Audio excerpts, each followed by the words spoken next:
Hi everyone, it's Miss Harger. Today we're reading A New Kind of Wild.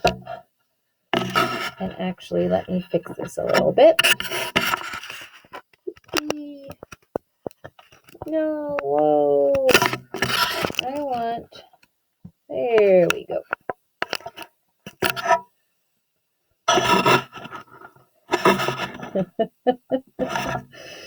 Okay. A New Kind of Wild by Zara González Hoang. And it's read with permission from Dial Books for Young Readers. This is a book about imagination and how you look at the world around you. Wren lived in a little white house on the edge of Aloud. His days were filled with green and dirt and rocks and mud, all the bits of nature and magic a life lived on the edge of wild offers.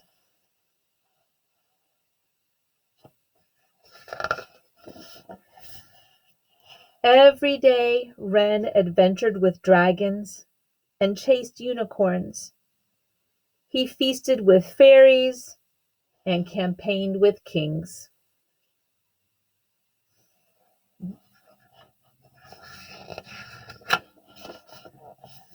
And every night Wren fell asleep to the flickering of fireflies and a chorus of coquis. It was a place of endless possibility, where anything he imagined became real, at least until bedtime. This was his home.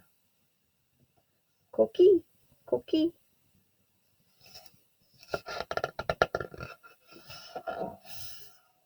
Until the day it wasn't.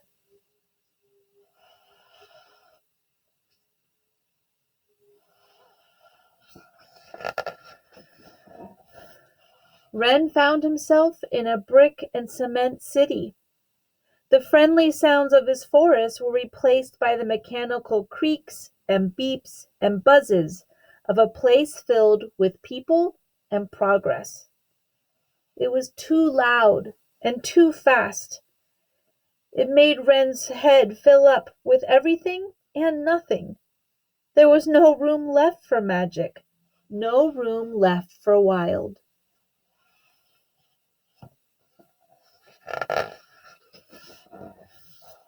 Without his wild, Wren was lonely.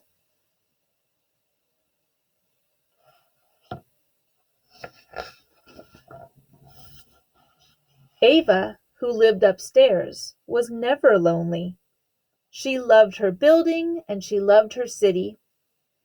It was a place of constant change, with people moving through it like an endless parade. There was always something to see or do, and best of all, there was always someone to share it with.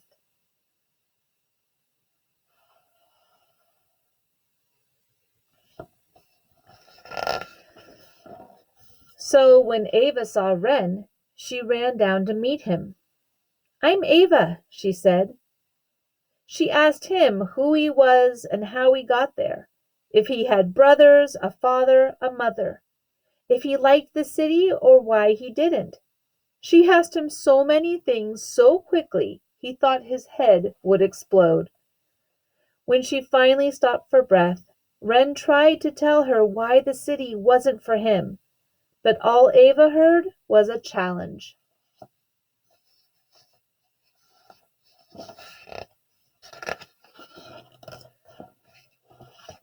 Ava pulled him from the stoop and into the busy city. She led him down colorful streets and sidewalks. They peeked into alleys, splashed in hydrants, and tried to find the rhythm of the streets.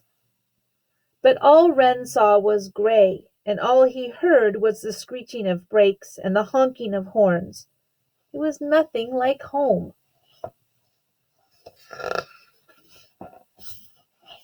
When Ava caught up to Wren, she asked him what was wrong. "There's no magic here," he said. "No wild. Everything is exactly what it is. You're wrong, Ava said. Hadn't he heard the song of the city? Hadn't he seen the color in the streets? She'd spent all day showing him. How could he not see? If only he would try a little harder, she thought. But Wren was tired of trying, so he went back inside. Homesickness swept over him like a wave, and he felt lonelier than ever.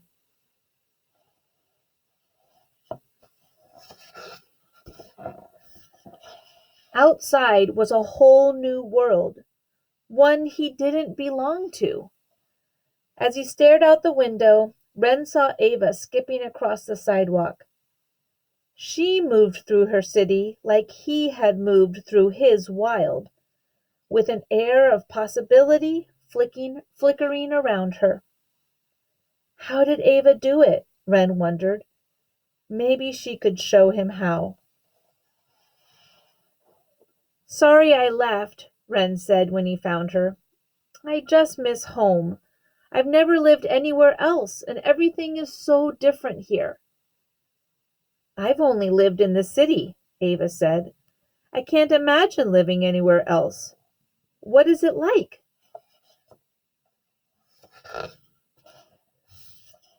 So Wren told her about his wild, about the green and the trees and the rocks and the mud, and about the magical creatures that played there.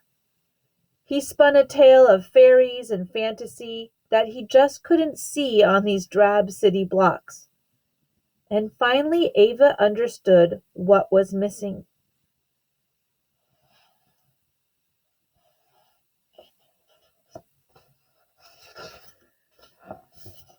She brought Wren down to the basement of their building. She showed him how the shadows could shapeshift and introduced him to creatures who lived in the unlikeliest of places. Then she took him up,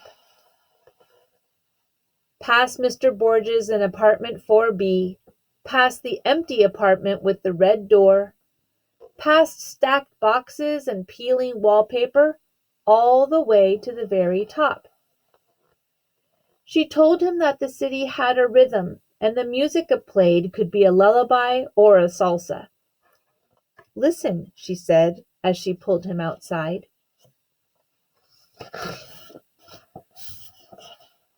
The sounds that were so jarring below softened into something almost musical. When the city spread out before them, Ava showed Wren how bricks could become beautiful. It was a new kind of wild.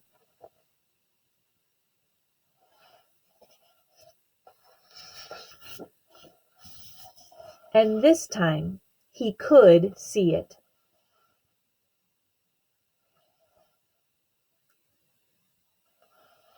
What do you see? Do you see some of the wild that Wren and Ava see?